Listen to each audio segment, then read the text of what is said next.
추미애 법무부 장관의 그 공소장에 대한 내용이 굉장히 복잡하게 언론이 계속 공격을 하기 때문에 이런 또 다른 관점에서 여러분들께 알기 쉽게 전달을 해드릴 예정인데요. 네, 또 이런 기사가 있습니다. 민동기 미디어 전문 기자의 보도인데요. 법무부 공소장 비공개 논란, 그래서 문제는 바로 언론이다. 이 내용을 지적한 그 기사를 보면서 제 말씀을 드리겠습니다. 무리한 기소 내용의 공개는 부당하다는 일각의 주장도 옳지 않다. 수사의 잘못은 그것대로 따질 일이며 공소장 비공개 이유가 되지 않는다. 무엇보다 국민의 알 권리와 언론 자유를 침해하는 행위다. 추 장관은 공소장 국회 비공개 원칙을 철회하는 게 맞다.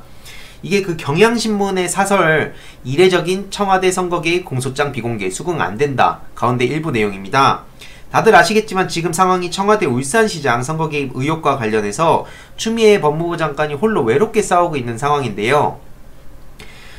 이런 상황에 최근에 그 동아일보가 적법하게 공소장을 입수했다며 그 내용 전문까지 공개를 한 사실이 있습니다. 근데 이렇게 그 경향신문의 사설의 주장대로면 수사의 잘못은 그것대로 따질 거고 공소장 비공개를 한다는 이유는 되지 않는다, 이런 논리인데요. 사실 그렇게 해서 국민의 알 권리라는 이름 아래 수많은 사람들의 그 피의자의 그 인권이라든지 명예라든지 이런 게 실추되는 거에 대해서는 그 누가 책임을 져주는 겁니까? 그래서 경향신문뿐만 아니라 상당수의 언론이 이 법무부의 방침을 비판을 하고 심지어는 더 나아가서 맹목적인 그런 비난을 했는데요.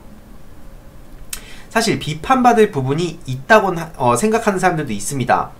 법무부의 방침을 나름 이해하지만 이 비판론자들의 지적, 이를테면 왜 굳이 청와대 선거 개입 의혹 사건 기소부터 공소장 공개를 금지하냐, 이 질문 앞에서는 사실 마땅히 대답을 하기 어려운 지점도 있을 수 있다고 생각은 합니다. 그래서 저런 식으로 이 시기에 대해서는 사실 근데 지금이 아니면 추미애 법무부 장관이 할 수 없다, 그러니까 그거는 내가 스스로 다 감내하겠다 라고 이제 얘기를 한 거죠. 왜냐면 지금 아니면 할 수가 없다. 그래서 그런 어떤 정치적인 공격은 다 감내하겠다고 밝힌 상황인데요. 이렇게 사설로 지금 엄청나게 많은 언론사에서 추미애 법무부 장관을 공격을 하고 있습니다. 근데 정말 중요한 문제는 뭐냐면 이 상당수 언론이 법무부의 공소장 비공개 방침에 대해서 이렇게 융단폭격식 비판 기사를 이어가는 것도 어느 정도 이해는 합니다만 솔직히 불편하다고 민동기 기자는 주장하고 있습니다. 그래서 이 최소한의 균형감을 가질 필요가 있는데 과연 공소장 비공개와 관련해서 기성 언론이 그런 균형을 유지하고 있는가, 이에 대해서 아니라고 생각한다고 주장을 하고 있습니다.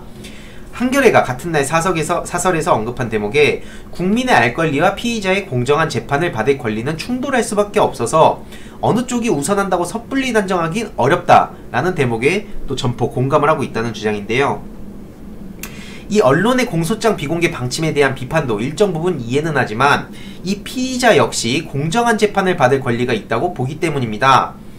앞서 그 법무부 방침을 나름 이해한다고 했는데 그 이해에 해당하는 부분이 바로 이런 부분인데, 지금 상당수 언론이 쏟아내고 있는 보도를 보면 검찰의 공소장 공개가 가지고 있는 문제점이 어떤 건지 분명히 드러납니다.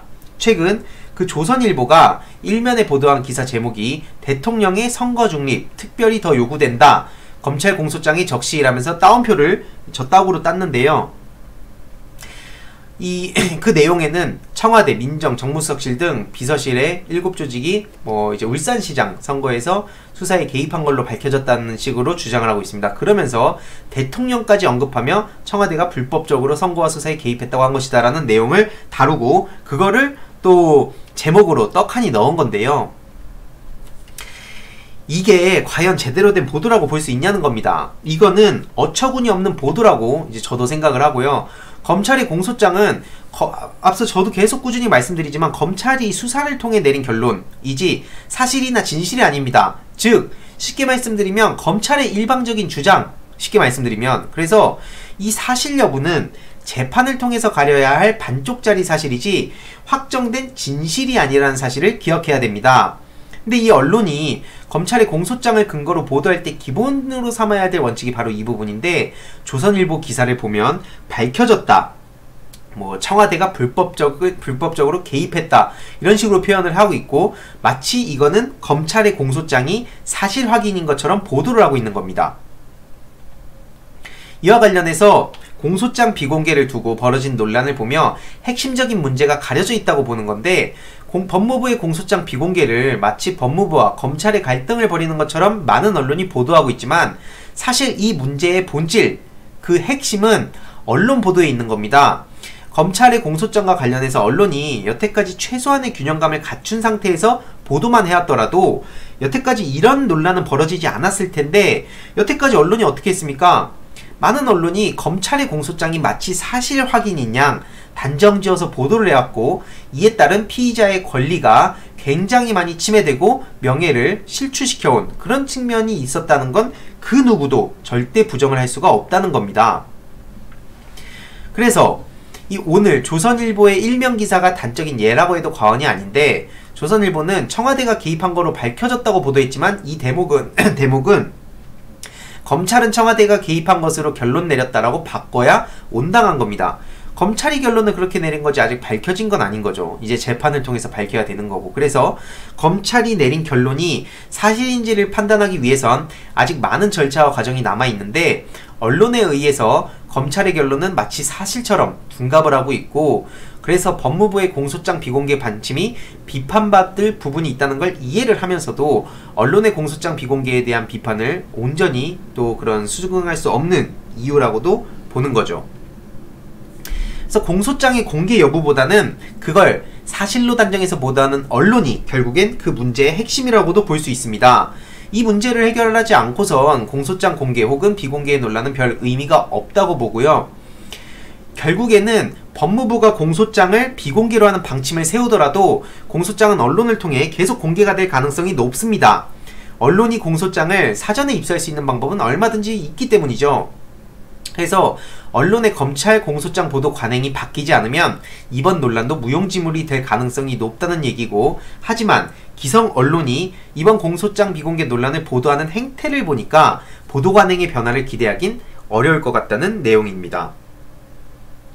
그래서 제가 꾸준히 계속 말씀드리는 이유가 뭐냐면, 일단 그 공개를 한다는, 공개에 찬성하는 사람들의 주장은 이겁니다. 이 피의사실 공표 그 제126조를 보면 공소제기 후에는 그러니까 이 피의사실을 공판 청구 전에 공표한 때로 돼 있기 때문에 공소제기 후에는 피의사실 공표가 허용되는 거 아니냐, 그러니까 이제 국민의 알 권리도 어느 정도 있지 않냐, 보장해야 되는 거 아니냐, 이런 식의 주장인데요.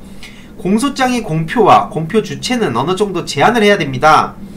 그러니까 공소를 제기했다는 이유만으로 어떤 한 인간의 개인의 명예가 훼손되거나 불이익을 입는 게 허용되는 건 아니기 때문이죠. 그래서 뭐 언론에 브리핑을 하는 게 뭐 공적인 인물이나 어떤 공공의 이익을 위해서 공소제기 후에 수사 결과를 브리핑하는 건 제한된 범위 내에서 허용이 돼야 되는데, 제일 중요한 게 바로 개인의 명예훼손을 최소화시켜야 된다는 겁니다. 그게 가장 중요하고, 그 피의사실의 공표에 그 제한을 하는 이유가 바로 이 피의자의 인권을 보장하고 헌법을 규정하고 있는 무죄 추정의 원칙인데요. 그리고 또 이렇게 보시는 바와 같이 국민의 권리와 의무에는 제10조 모든 국민은 인간으로서의 존엄과 가치를 가지며 행복을 추구할 권리를 가진다. 국가는 개인이 가지는 불가침의 기본적 인권을 확인하고 이를 보장할 의무를 진다라고 되어 있습니다.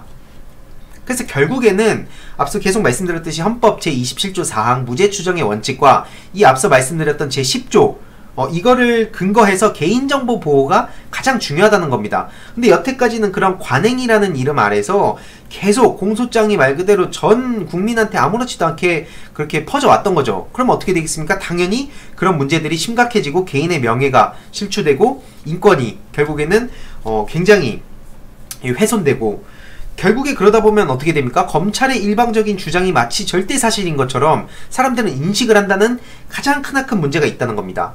그래서 이 언론을 통해서 검찰의 일방적 주장이 마치 사실인 것처럼 보도되어 온 이 관행을 바로 잡자고 한 게 추미애 법무부 장관이고요. 지금 굉장히 외롭게 싸워가고 있는 거고, 그렇기 때문에 저도 이거에 대해서 계속 목소리를 내고 있는 거고요. 결국엔 그 수사기관은 수사 과정에서도 아니면 수사 후에도 적법한 절차를 수행해야 됩니다.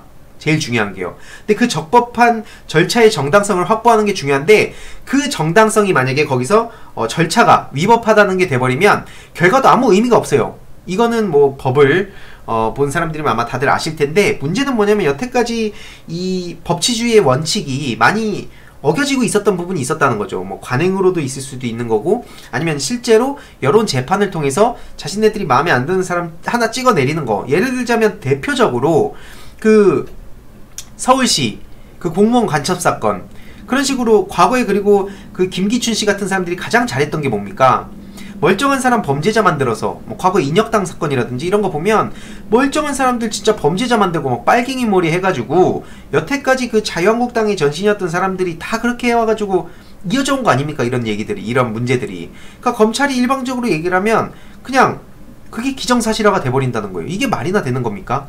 이건 절대적으로 막아야 되는 거고 그렇기 때문에 지금 추미애 법무부 장관이 저렇게 총대를 메고 주장을 하고 있는 거라고 저는 생각합니다. 그래서 이런 부분에 대해서 저는 꾸준히 앞으로도 목소리를 낼 예정이고요. 아무튼 제일 중요한 거는 이 언론이라든지 이런 데에서 얘기하는 거를 곧이곧대로 받아들이면 안 되는 게 가장 중요한 지금 어떤 일종의 그런 대안이 되지 않을까라고 저는 생각합니다. 언론의 주장이나 혹은 검찰의 일방적 주장을 믿는 순간 그들의 프레임 안에 저희가 갇히는 거라고 생각합니다. 그래서 지금처럼 이런 유튜브가 생겨나고 또 구독자가 많이 늘고 서로 힘을 합치고 이러는 것도 뭐겠습니까? 서로 같이 힘을 합쳐가지고 저런 가짜뉴스에 더 이상 낚이지 말자, 언론과 기득권의 프레임에 더 이상 당하지 말자, 이런 목적이라고 저는 생각하고요. 그렇기 때문에 앞으로도 꾸준히 저는 이런 목소리를 낼 예정이라고 말씀을 드리겠습니다.